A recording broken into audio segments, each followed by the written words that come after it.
दुनिया भर में सबसे ज़्यादा बिजनेस करने वाली बॉलीवुड फिल्म दंगल का नाम है। आमिर खान की ये फिल्म 2016 में रिलीज हुई, जिसका बजट 70 करोड़ रुपए था। इस फिल्म ने चीन में ऐसे दांव पेच लगाए कि फिल्म ने न सिर्फ ताइवान और हांगकांग समेत चीन भर से 1000 करोड़ से ज्यादा कमाई की। आमिर खान की इस फिल्म का बिजनेस अब तक दुनिया भर में 2000 करोड़ के आसपास यानी पाकिस्तानी रुपयों में तकरीबन 32 अरब हो चुका है। दंगल चीन में कई बड़ी हॉलीवुड फिल्मों को हराकर टॉप 10 गैर मुल्की फिल्मों की फहरिस्त में भी शामिल है। दूसरे नंबर पर बाहुबली का नंबर है और ये फिल्म तमिल और तेलुगु जबान में बनाई गई थी, जिसे हिंदी और मलयालम जबान में डब करके दुनिया भर में रिलीज किया गया था। इस फिल्म ने अपने देश में सब जबानों में 1000 करोड़ का रिकॉर्ड बिजनेस किया, लेकिन दुनिया भर के बिजनेस में ये फिल्म दंगल से 300 करोड़ पीछे है। 250 करोड़ की लागत से बनने वाली अब तक रिलीज होने वाली महंगी तरीन फिल्म ने दुनिया भर से 1700 करोड़ के करीब कमाई की है।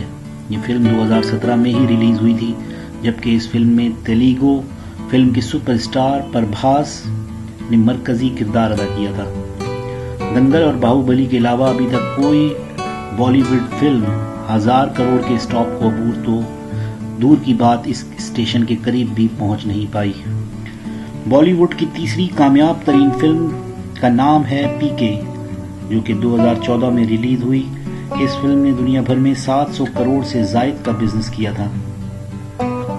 ये वो फिल्म थी जिसने अपने देश में पहली बार 300 करोड़ का छक्का लगाने वाली फिल्म का एजाज भी हासिल किया।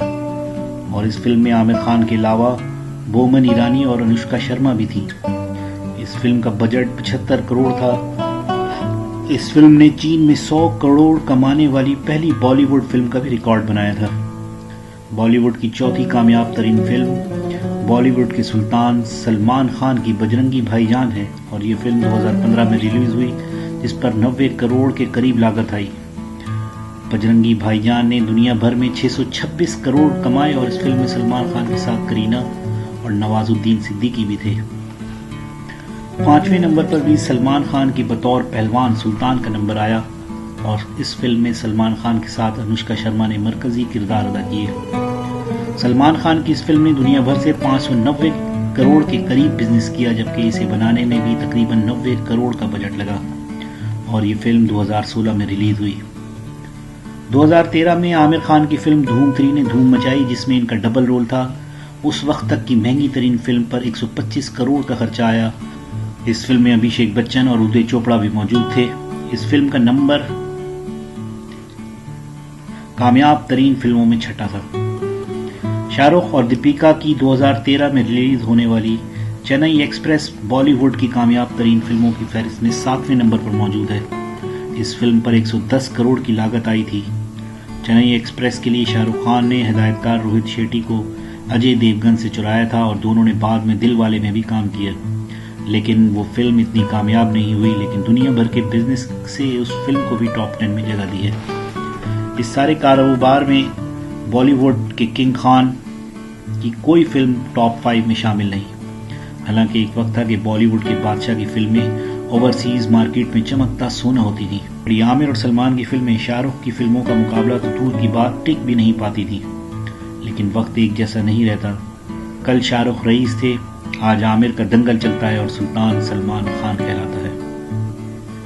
अब जब आमिर की फिल्मों ने 2000 करोड़ और सलमान की फिल्में 600 करोड़ का बिजनेस कर चुकी हैं, तो शाहरुख खान की कोई फिल्म 500 करोड़ के करीब भी बिजनेस नहीं कर सकी। टॉप 10 फिल्मों में 8वां नंबर सलमान खान और सोनम कपूर की फैमिली ड्रामा प्रेम रतन धन पायो का है। इस फिल्म में सलमान खान ने डबल रोल अदा किया था। बाहुबली 2 से पहले ये महंगी तरीन बॉलीवुड फिल्म थी और इस मेगा बजट फिल्म बनाने पर तकरीबन 200 करोड़ का खर्चा आया था। 2015 में रिलीज होने वाली इस फिल्म ने 400 करोड़ से ऊपर की कमाई की, जब इस फिल्म के लिए सलमान खान ने एक बार फिर अपने पुराने डायरेक्टर दोस्त सूरज बरजातिया के साथ काम करने की हामी भरी। 9वें नंबर पर आमिर खान की 3 इडियट्स 2009 में रिलीज हुई थी। इस फिल्म के डायरेक्टर भी राजकुमार हिरानी थे, जिन्होंने मुन्ना भाई सीरीज और पीके जैसी कामयाब फिल्में बनाई। इस फिल्म पर 55 करोड़ की लागत आई और फिल्म ने दुनिया भर से 400 करोड़ के करीब बिजनेस किया था। ये बॉलीवुड के अपने देश में 200 करोड़ कमाने वाली पहली फिल्म थी, जबकि 3 इडियट्स बॉलीवुड की टॉप 10 फिल्मों की फहरिस्त में सबसे पुरानी रिलीज होने वाली फिल्म है। टॉप 10 में आखिरी नंबर शाहरुख काजोल की फिल्म दिलवाले को मिला है और ये फिल्म 150 करोड़ के महंगे बजट से बनी, लेकिन इस फिल्म ने दुनिया भर से 390 करोड़ का बिजनेस किया। 2015 में रिलीज होने वाली इस फिल्म के बाद शाहरुख का कैरियर और नीचे गया है। टॉप 10 फिल्मों में देखा जाए तो बाहुबली के अलावा सारी फिल्में सिर्फ आमिर, सलमान या शाहरुख की हैं, जबकि इस फहरिस्त में मौजूद आमिर खान की 4 फिल्मों ने दुनिया भर से पाकिस्तानी रुपयों में 60 अरब रुपए के करीब बिजनेस किया है, जबकि सलमान खान की 3 फिल्मों ने पाकिस्तानी रुपयों में ये बिजनेस 25 अरब रुपए के करीब किया है, जबकि शाहरुख खान की फिल्मों ने पाकिस्तानी रुपयों में 12 अरब रुपए कमाए। और इस तरह टॉप 10 फिल्मों की फहरिस्त में पाकिस्तानी रुपयों में आमिर खान की फी फिल्म की औसत कमाई 15 अरब और सलमान खान की फी फिल्म की कमाई 9 अरब और शाहरुख खान की कमाई 6 अरब रुपए है, यानी फर्क साफ जाहिर है।